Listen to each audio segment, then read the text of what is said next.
Hello and welcome to another free code session. My name is Jason Bach and I got my grocery shopping done this morning, and I'm going to try to fix this bug that I found out that is in rocks with events and explicit interface implementation. So let's see if I can fix it.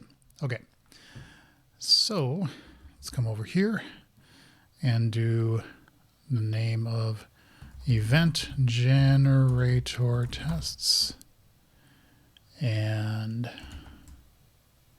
yeah. Okay, so we're going to do one where it's not explicit and then one where it is. So we want to say test public static async task generate async, and then we're going to want one that is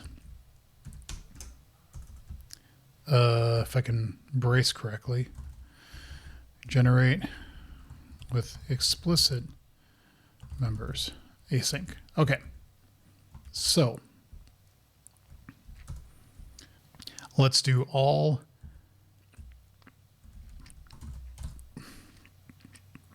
the code copying. God, I had something in my throat.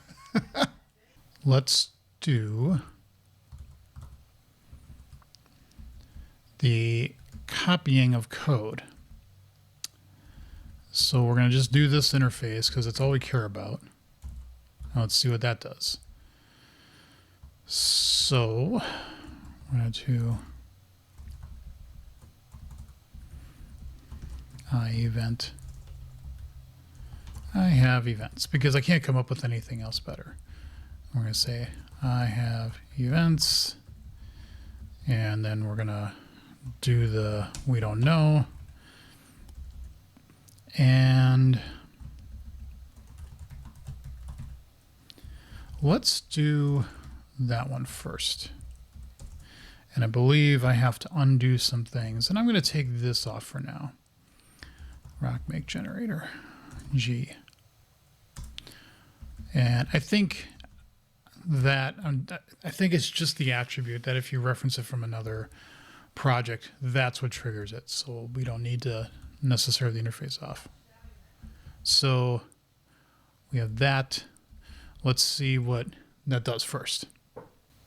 Well, I guess you have to await stuff. So let's just put this code in here for now and make it happy. And we'll eventually come back to that one with what we really want to do. Why did it fail? It's because it generated code that we did not grab, and we do not like that. So we're going to grab from here, go all the way down to that, back over here, do this little dance. 1, 2, 3.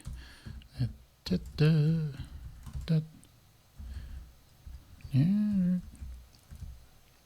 I like doing it this way much better than in Visual Studio. So let's do that with the selection, replace, come down here, take off one of these. Okay, so now this should run and it passes. Now let's change it to V3. And that passes. So that's good. Now let's come down to this one and let's do the more complicated example that I mentioned before. This is that. And what we want to have, well, wait a minute. No, we want to put that in there. Oh my God, just there. And then we want to say we're going to mock that thing, which I'm not going to try to type that out perfectly. And then we should have that, and we should have the name of the file, which is that, and we're doing rock 3, so this will just be getting the code. And through the magic of video editing, I just put all the code in there and said, boom, there it is. And as you notice, I believe, where was the problem? Yeah, up here with the pragma warning. It doesn't have a space here, and that's what I think what the problem is. So let's run this now, and it should work. I was really confused. I'm like, why isn't this working? It's because when I remove the pluses, it removed them from the add and removes. So I need to do a plus here and then a plus here. I think those are the only two. Yeah. Okay. So let's get rid of these logs. Run this again. And it passes. Now, by the way, I don't have to do this with makes because makes don't care about events. They just don't care. Okay, so we know that the problem is with event generation. So let's just get right up to, first of all, making this V3 and that V3 so we don't mess that up. Let's come back over here and let's go into our builders, create mock events builder. So somewhere in here, it's, okay, private event type. Oh, look, that's pretty simple. I guess if you just, there was an attempt.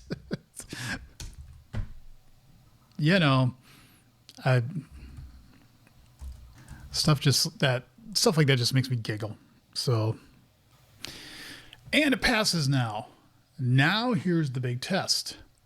So first of all, let's do the right thing and do a fixed events, I think. And push that. Okay.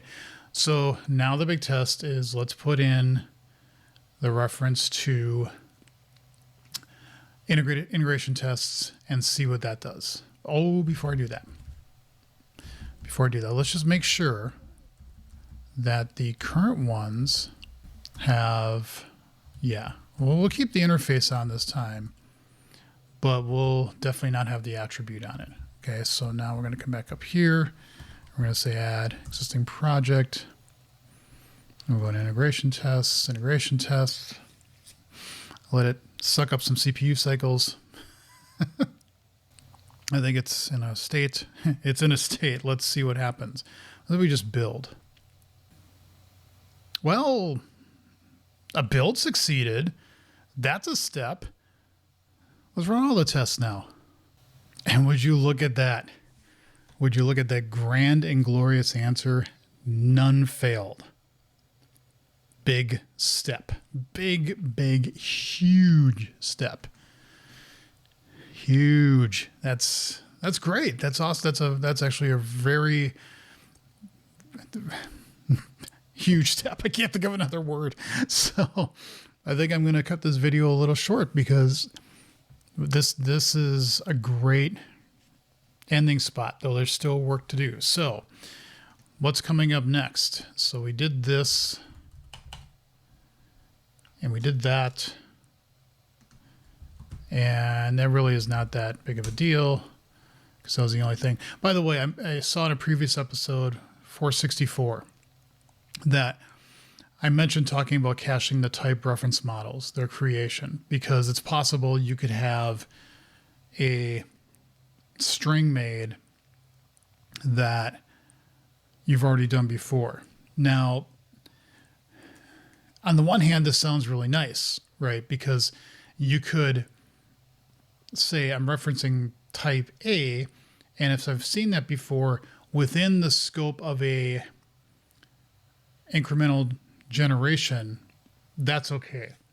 I can't try to even do something where I'm like, let's keep this cache around for the lifetime of Visual Studio, because that would be bad. What happens if type A changes in some way that it now has different attributes on it, it now has different things on it, and that could get to be really, really messy in a hurry, and we don't want to do that. So, but within the scope of all the generation going on at one time, if there's a way to do that, potentially, because all the types that we find should all be the quote unquote same.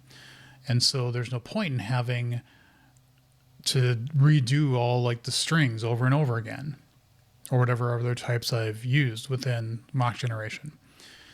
And because they're records, they implement their own equality. So if those are cached with incremental generation, then the next time it comes through, it would see not just the type references, but the mock types that have the type references within them. They should still be the same equality as before, even though they're different object references, but they should still evaluate to quality. So maybe do this. I'm not sure if I could even do it. So I'm going to have to definitely look at that. Yeah, raise, configure weight. Those are a lot of things that, I got the rock make stuff done. Can get that out of the way. So yeah, we're really at the point. I think I did rock model tests. I think I did that. But yeah, I did that. So definitely getting things there. Now what I need to do, we already added that in there. Big step. Performance ones, this is going to be the biggest one, I think. And so in the next episode, I may just do this and just see how far it takes me. Or I may do this all off camera. I'm not really sure what I'm going to do in the next episode. I'm really getting close to having this be where a lot of this just becomes a lot of cleanup steps and truly removing what's currently there. Doing some performance testing, though, that's another big one that I want to do on camera, because I want to have some sense that, yes, this is actually helping out and making this better. So, but in any event, this is another big step, and very happy with how this is going. Thank you all for watching. Leave comments and questions below. See you in the next episode.